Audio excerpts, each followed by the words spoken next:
This is the small fishing village called Varnamtown. Varnamtown's been around for many generations and has a population somewhere around 500 people. Over time, they have weathered many different storms. Well, right now, the locals here in Varnamtown are nervous. Actually, they're downright scared.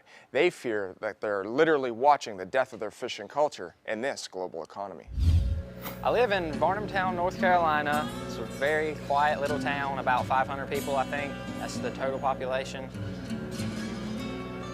And you know everybody, it's just the same families that have been there. Everybody, most of the people are related. Most of the people have been there all their lives.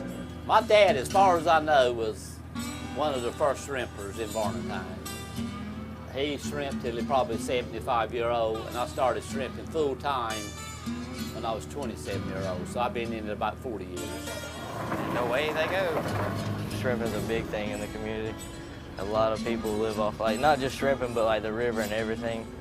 A lot of people make their money, put food on the table.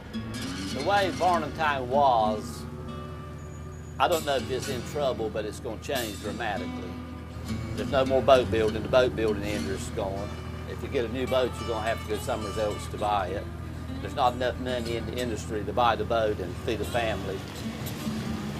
We are 2.5 miles offshore. We're on the Andrea Dawn, and we are shrimping.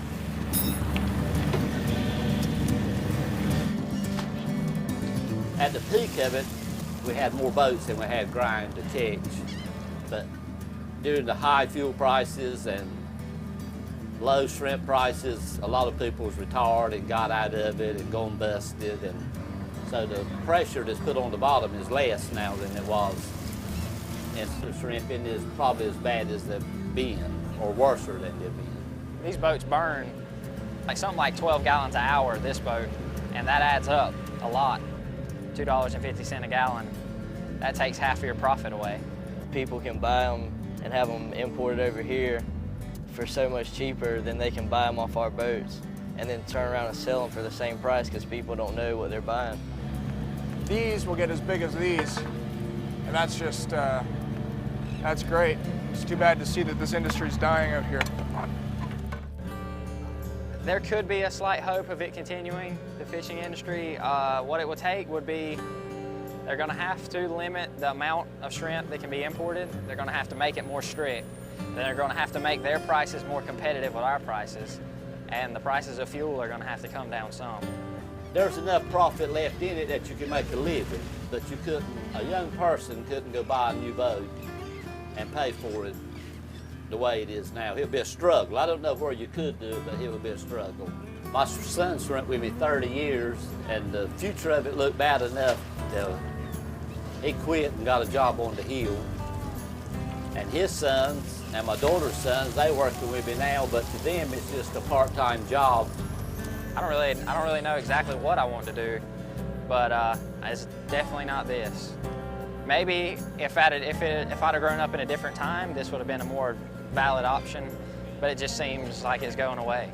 It'd be one thing if I had enough money to buy the fish house and keep it open, but just working out here, I mean, just being an actual fisherman, there's not much I can do. I'm pretty much relying on the guys who own it now, because there's so much money involved in it now. They might have bought it years ago for a lot less, but now what they'd have to sell it to me for would be completely unreasonable.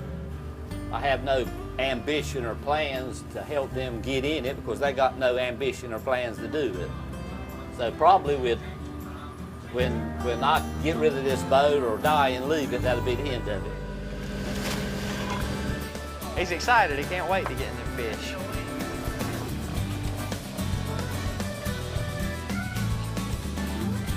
It's amazing, isn't it? All this for little creatures this big. I guess I kind of grew up around the river. I really don't want to get away from it. It's kind of like home.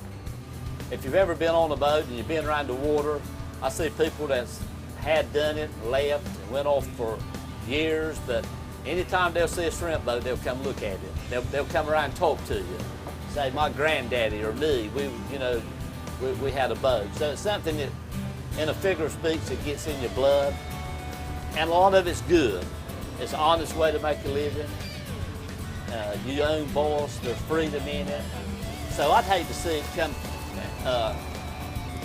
come to not existing anymore, and it might not, but it's going to be a struggle.